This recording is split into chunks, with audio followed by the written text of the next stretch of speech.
Jungle.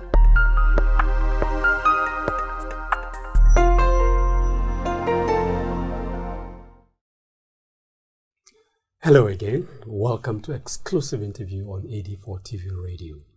I am Tunde Hassan. The foremost celebrated playwright, William Shakespeare, once said, "If music be the food of love, play on." This rather interesting viewpoint has played itself through human existence as music has had profound, phenomenal impact on humanity. Where there's a human being, there's music. It is a dynamic and virile force with strong impact across the world.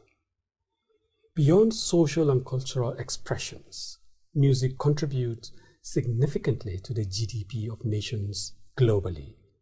Some estimates peg the contribution of music industry to the global GDP at a hefty $160 billion. My guest on exclusive interview, Reverence, is a UK-based artist with outstanding international profile. He joins me shortly to talk about his music and the place of music in the processes of society. First, this background report.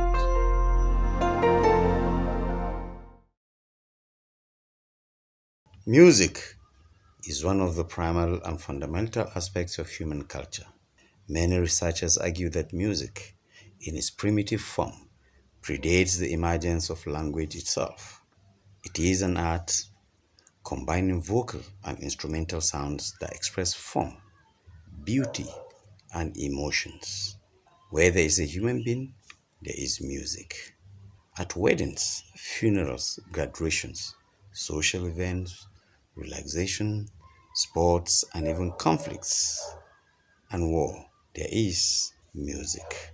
In homes, mother rocking the baby to sleep, romance dinner, household chores, bathing, workplace, and other day-to-day activities, there is music. Even the first cry of an infant at birth is considered music. Some of the first communications we give and receive in life are through music. In Africa, music is a social activity in which everyone participates. It highlights values as various traditions and rites are accompanied by a melody. Music serves as a means of communication, interpretation, interaction, education, and solicitation in African culture. Beyond social and cultural expressions, music is also impactful in the economics of society. It is a dynamic and viral force in income generation, earning multiple digit revenues that contribute significantly to the GDP of nations across the world. Some estimates peg the contribution of music industry to global GDP at a hefty $160 billion.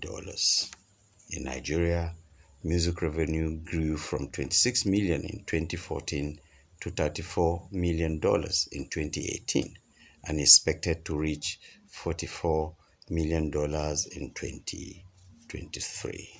Many nations of the world, like the United States and Korea, are pushing up for the growth of their music industry and are generating massive revenues from it.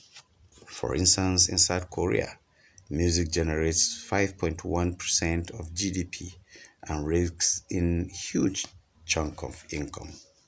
The take for the US Treasury from music is currently as high as 5.6% overall. The creation, performance, significance, and rhythm of music vary according to cultural and social context. In effect, music remains potent through generations, impacting in various ways on the processes of society. To Talk Music is an award-winning international faith-based artist to share insights on the role of music in today's contemporary work. Reverence, UK-based performer and recording artist, is the guest on exclusive interview. You're welcome to Nigeria. Thank you. Thank you. Let's start from the decision to come to Nigeria. What triggered that? Wow. Thank you for that. Nigeria has been, even from my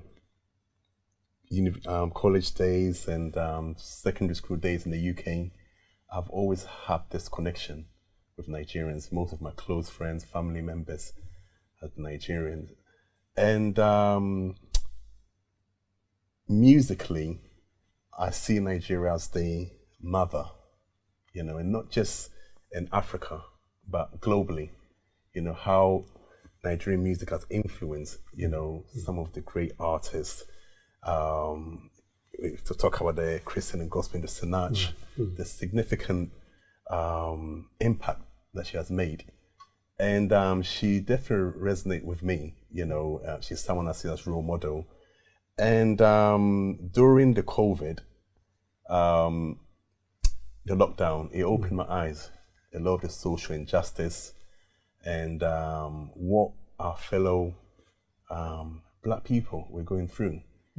And I had to really think deep, because I've done a lot of things in the West, UK, USA, and just name it. And I just felt like, regardless of what you do, you always feel like an inferior, and this really saddened me. Not that something I wasn't aware of, but it was exposed a lot during the whole COVID-19 and lockdown. So I really had to look within myself and just think deeper. Say that, no, it is time. It's time to really, you hear a lot of sayings that we need to go back home. We need to do things back home. And to me, it just hit the nail there. And my whole concept thinking just changed. And as I said, that there was nowhere I could start. Yes, I'm from Ghana. I was born there, but Nigeria is the place, to start. And this is the reason why I'm here. Thank you. You're welcome to Nigeria. Thank you. You have Ghanaian roots. Yes. I won't ask you why you didn't start from Ghana, because anywhere in Africa is Africa. Yes. But I will ask you this, Eric Reverence. I know a lot of the names from Ghana, Kofo and the rest of them, Kwame. Why the Reverence?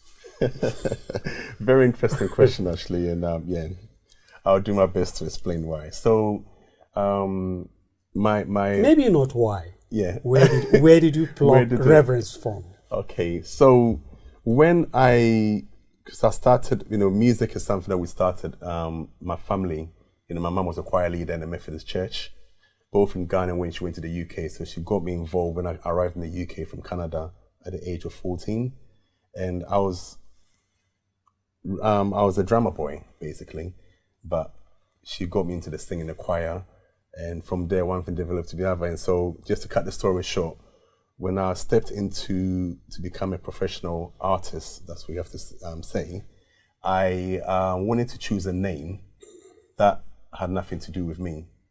Just wanted to choose a name that just reflects God, the nature of God, the character of God, and reverence. And the funny thing is, I made a list of 10 names. And out of all the 10 names that I've made, I shared it across my close networks. And each one of them, 3 of them came with reverence. Okay, well, this must be divine then. But so it started as a group, just reverence. But every single time I went to an event, I'll put reverence there. But for some reason, the host or the presenter or whoever it is was saying, "We now welcome Eric Reverence." And I'm like, no. My name is not Eric Reverence. You can clearly see there's Reverence, but this happens so many times at various events. And I said, you know what? If that's what I'm going to be associated with, then why not? Maybe it's a brand that is starting on its own. And I must say that I've not regretted that, Well, good to hear that. Thank you. Eric Reverence stuck to you. That's and right. now you're stuck with it. That's right. And it's taking you to places. As an artist, I'm aware that you've had tours in several places, Latvia, the UK, That's right. United States. In terms of your movement around as an international, and you also pitched your tent in gospel music. That's right. Yeah. How has it been? Gospel music and plying your trade across borders. It's everything has been a journey. There's been obstacles along the way. There's been good times and there have been some bad times as well. And I believe that with every progression, there has to be a sacrifice. There has to be a setback. So it's been great. At the same time, there's a cost involved in a lot of things as well. And that's one thing that I believe that it's not a quick fix. If I can say something, it's not a quick fix. It's a long term. If you want to become a gospel artist or a gospel minister, if that's what you have to say, it's a ministry. So it's not something. It's a lifetime. So when I first started, I wanted to get to every event. I just wanted to get to the major events quick. I had that mentality. Get the exposure. Get the exposure. But as I was, the more I was growing in it, and the more I started to learn from those that have really made a name for themselves, and sitting down and talking to them, I learned some valuable lessons and experience. And one thing they said is that to sustain in this field requires a lot of patience. And you have to have the mentality that it's a lifetime, because I personally want to leave a legacy. I don't do music because I want to be famous. I do music because I want to leave a legacy because of how my upbringing was, and being told that you were worthless, nothing good will ever come out of you. And I believe there are thousands and millions of young people like myself who are probably going through the same thing I went through. Let me just pull something out of that comment. The upbringing, what you went through. Run us through that. What was it like, briefly? Without really prying into your privacy. Okay, no, what was it like? What is that upbringing that kind of defined your attitude to life? So to be honest, I never understood why, even at the age of 5 to 10 years old when I started primary school and went to JSS 1 and 2, I was told that you're worthless by... Worthless? Yeah, worthless by my head teacher. And I never understood why, as a young kid being told that. I processed it and actually believed it, because if you're hearing it from someone that is high above, then as a young child that I was, that's how I processed it. So I now had the opportunity to go to Canada to go and stay with my biological dad and my stepmom, and that was like the biggest breakthrough. At that young age, going abroad was like heaven. And Canada, as we know, it's a first world country. But I experienced the most horrific and physical and emotional abuse. Mostly started from my stepmother, who, because I was the only son to my dad, and she had girls. And for some reason, at the age of 12, she felt that if the worst was to happen, obviously I would be the natural heir of my dad's inheritance and so forth. Estate. So she tried everything to make my dad dislike me. And it happened? It happened. They will lock me in the room for 2 days, me and my sister, without no food. And part of surviving was to go out to the malls, supermarkets, to steal. And when I went to school, I'll be eating from leftovers from my, and this is Canada, this is first world country. And you can imagine in winter time as well, the same clothes that we brought from Ghana for 2 years were the same clothes that we wore. She shaved my sister's hair in the middle of winter, shaved everything off, and she had to go to school in cold, extreme weather. So beatings and it was The good thing is you lived through it. Yes. You lived through it. You survived it, That's and right. here you are. That's right. fantastic story, like inspirational. How did you handle it? I had to, because there was a stage where I was actually going to commit suicide. We lived on the 19th apartment floor. Because I just thought you to wanted myself, to jump down from the 19th I thought to floor. myself, I've been up in Ghana, I was told you're worthless, and I've now come to a place where I was looking for love, but I've actually received the opposite. So I internalized it, you know. But the only thing that stopped me, I always had this hope, this thing that was saying that, Eric, there's plans for you. And part of it was also, if I did it, then what's my sister going to? So to cut the story short, my mom was in the UK, she sensed that something was not right. And she invited us, and this is where we said everything to her, and she filed straight away with the UK. A custody thing. That's right. And within 6 months, we were able to get a stay. And here I am, you know. But obviously, I still had to go through a lot of unforgiveness and hatred towards my dad. And that was a stumbling block in moving forward. You said that was suggesting that you no longer hold that grudge against your dad. No, yeah, because when I let go, it was a process, a long process. It took time, forgave him, and he also accepted, you know, he came to the realization of what my stepmom was doing, and, you know, genuinely said sorry. Where is he now? He's based in Ghana. Well, he travels to Canada and Ghana. Okay. Yeah, so what's the connection you have with him? we are fine. We are fine. Obviously, in terms of as a father and son, there's still work to be done, you know, in terms of attachment. But in terms of be able to talk to him freely, you know, without feeling any sense of hatred or anything, all that is gone. Well, Yeah. it's good to know that you've scaled through these hurdles and yet where you are today. Right. We'll return to continue this conversation with Eric Reverence, a UK-based gospel artist. Be back with you shortly.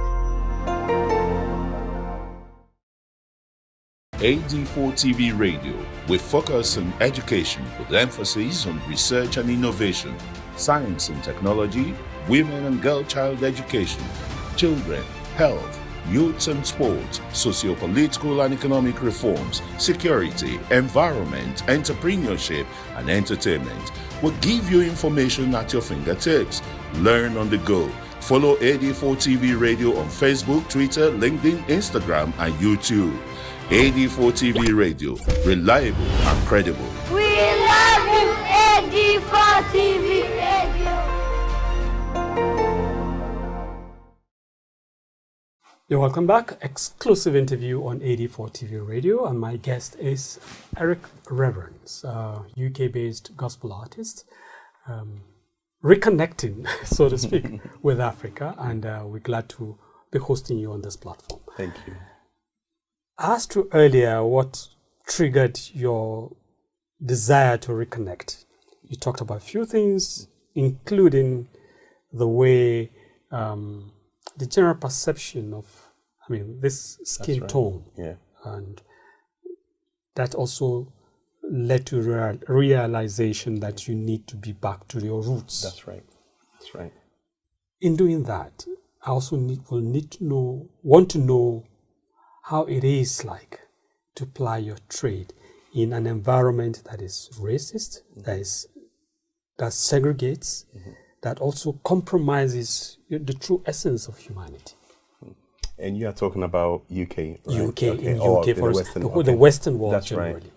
right. Because I know you've had tours in, including Latvia. Yes. That's yes. somewhere in Eastern Europe. That's right. Yeah, yeah. I must say that I never really experienced any form of discrimination when I went to Latvia. In fact, the people were really, really nice. Where I've been to other places, as where I remember some point in the UK, in Kent, Canterbury actually, where the kids would just stop and look at you like they've never seen a black person. I remember one time I was walking down and a young kid who was about 7 or 8 said, "Black monkey, hey monkey." I was like, whoa. In this time, we still thinking like that. This is, and obviously, if you can hear that child saying that, it must come from the parents or, someone older. Because there's no way a young child would just say that unless they've heard it, from. So I think for me, from what I've been through and to overcome that, I've learned to really stay positive in everything I do. So even though I go through obstacles, my eyes is fixed on the goal. And so, yes, I may go through obstacles, but my eyes is constantly fixed on the goal. And that's what keeps me going. Okay. I'm talking about focusing on the goal. From my readings into your background, you've done exceedingly well as a gospel artist.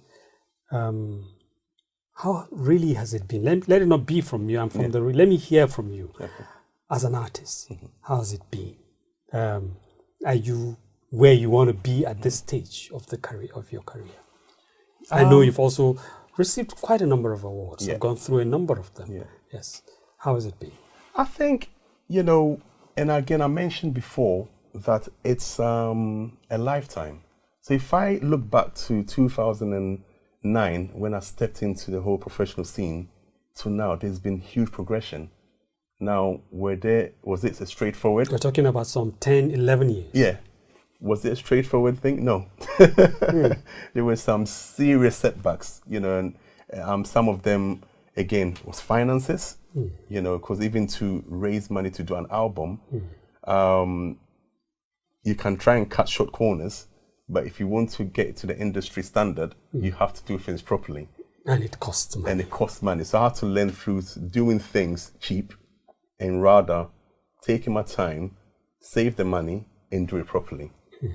So I went through all that process, and also some personal challenges as well, where people that you trust were envious of, my progression. And I never understood why, because I'm always someone that is an encourager, I'm a motivator. I'm actually more excited when someone is making it more than even myself. And that's always been my nature. And so I'm always willing to push people, especially young people, to really thrive and achieve their dreams.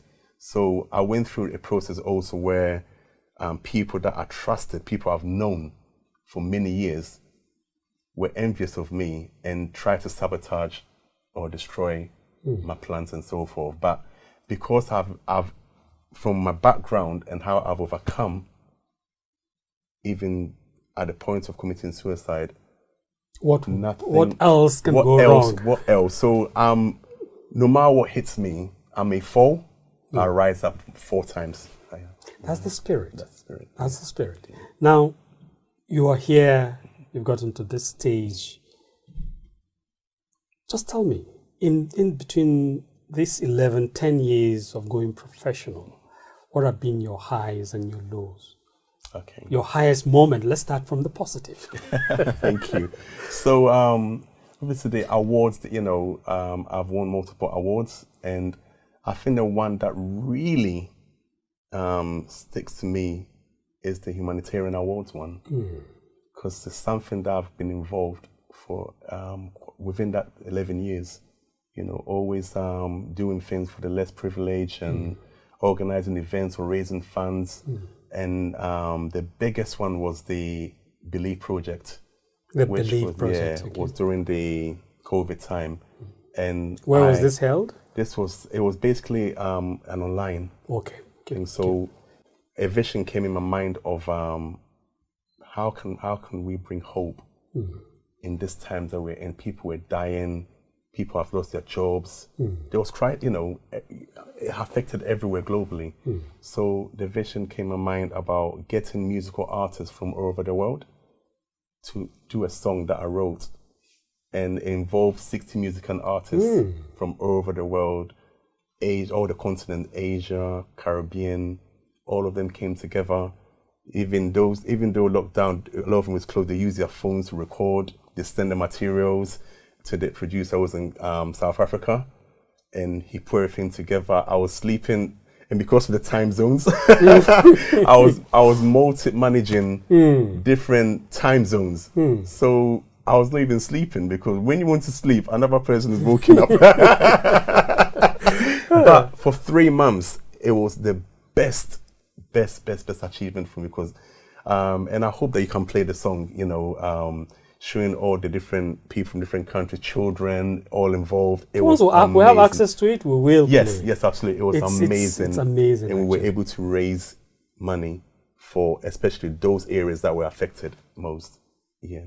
And other than that, other awards, Artist of the Year, International Artist of the Year, in the US, in the UK, and but I'll say the humanitarian one was the biggest one for me. What are the downside? What's the low? Wow. I think I touched on that, about key people that I put my trust in, and these were pastors as well, where I was under them for a very long time, for 10 years. And when I decided to, because I served, I was getting invitations, but I decided not to, because I said, this is what I want to do, to serve. But when it was time for me to now blossom, all of a sudden, he didn't speak to me. And this is from 2009 up to now. He's never answered my call. He knew my family. He comes to my house with fellowship, build that strong relationship. And that was a huge knockdown, because when you trust someone and you trust your family to this person, and for him to just cut you out like you didn't even exist, it kind of brought me back to when I was in Canada, but I'm thinking, God, why is it that it's not like I've done something to anyone?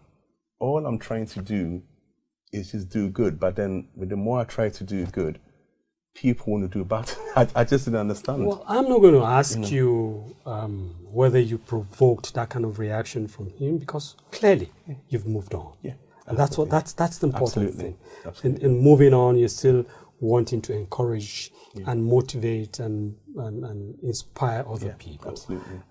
Coming into Africa, starting from Nigeria, possibly ending up also in Ghana. Oh, absolutely. It's definitely, I've got a 5-year plan, so even though I'm starting here, I'm thinking Ghana, South Africa, Kenya, Tanzania are all part of it's going to be part of the journey. Okay.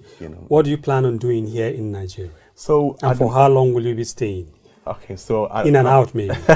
I'm here for 2 weeks. I've been here for 6 days. I'm here for 2 weeks. For 2 weeks more to go. My aim is just to connect. First of all, it's important for me to connect with the. Are you achieving that? I believe so. Yeah, I believe coming here as well, and with the whole media aspect, the opportunity that you provided for me to share my story, it's a good place to start with. So that is the plan for now. And then the aim is to do projects with young people, especially confidence building, self-belief, so that is one of my prime. So when I come next year, I'll be working with different, whether in schools, or sometime in colleges as well, just to, let's just talk, let's share. Expand and not talk, and a lot connect. of young people, and it could be also cultural reasons, may keep things to themselves. It's good to express yourself, talk, because when you let it out, that's where the healing takes place. So, okay. How do you see, in your genre of music and those who are in it, how do you see maybe African artists expanding their horizon and climbing the ladder as you have to become international players? What's just your advice? Okay, my advice is don't rush. And also, it's not everyone that is cold. Value wherever you are and do it well. No matter how small you think it is, do it like if it was the best thing that you're going to do. And when you do that well, something will open for you. Don't take where you are for granted, because everything is a process. It's patient. Don't rush. And that's my advice. Don't rush and invest in your gifting. Invest in it. Invest in your craft. Thank you very much. You won't get off this stage without giving us at least something from any of your music. and how do you mean, like? I mean, just sing it out. Let sing it out. Oh my goodness. So one of the songs that we're promoting is called Miracles. And basically it's not all about signs and wonders. The fact that we can wake up to see another day is a miracle in itself. So we have to be grateful, you know. So it just goes on fun. You're my God of miracles. You're my God of miracles. Yep, that's what it goes. You're not going to let me sing. That was not on the script, but you got me there. Wonderful. It's really been a pleasure. Thank you so much. It's just been an honor as well. I wish you the very best. Thank you so much. Thank you. Moving, having Eric Reverence on the platform, this outing on exclusive interview, Ad4 TV Radio. I've enjoyed the session thoroughly and just wishing him the very best as he journeys through life with music. Thank you again. Thank you very much. Thank you. That's it on the program. Thanks for being with us.